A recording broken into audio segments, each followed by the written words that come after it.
Hello, and welcome back to English with Hector.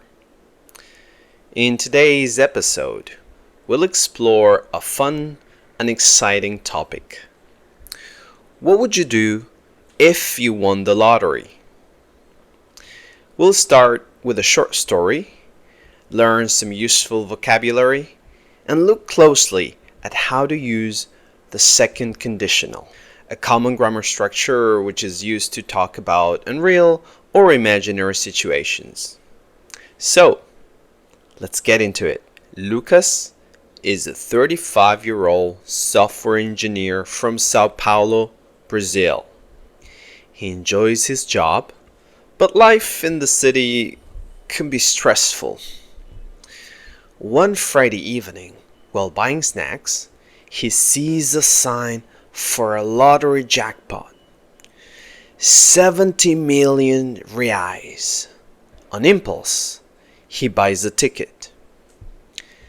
Later that night, he laughs to himself. "I never win anything," he says. But then, he starts to imagine, what if I really won the lottery? What would I do? First, Lucas says he would quit his job. Not because he hates it, but because he wants more time for himself. If I didn't have to work every day, he thinks, I would spend more time with my family.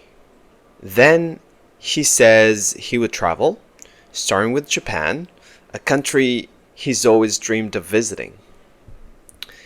He'd also go to Italy, Thailand, and South Africa. If I had the money, he says, I would travel for at least 6 months.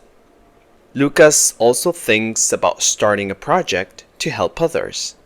He says, if I won the lottery, I would build a small tech school for young people in poor communities.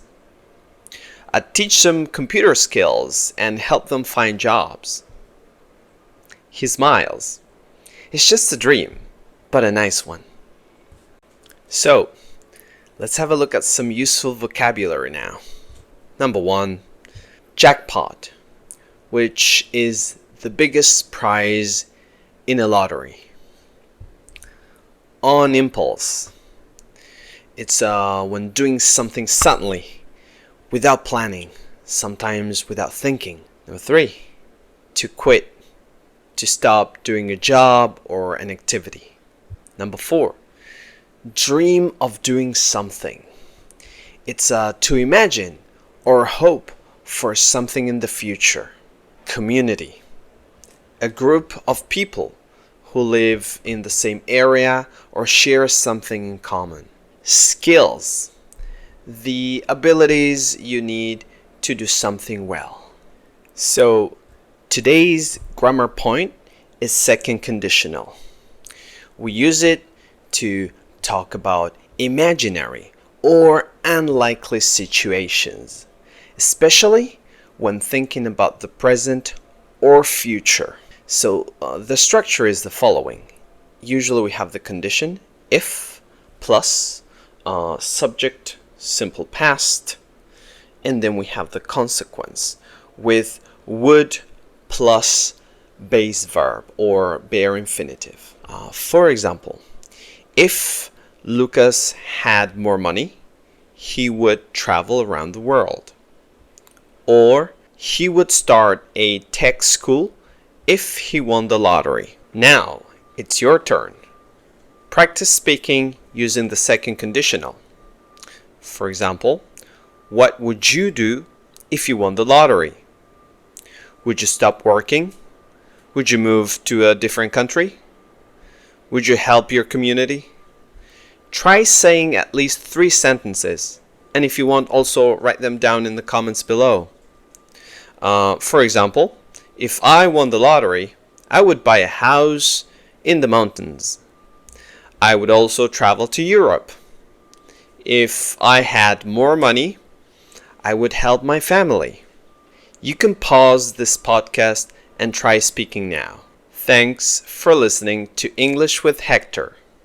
I hope today's episode helped you understand the second conditional a little bit better, and maybe made you dream a little bit as well. Don't forget to follow this podcast and check out my content on Instagram at English with Hector and on YouTube at English with Hector PhD for more vocabulary, grammar tips, and listening practice. See you in the next episode, and who knows, maybe one day we'll win the lottery.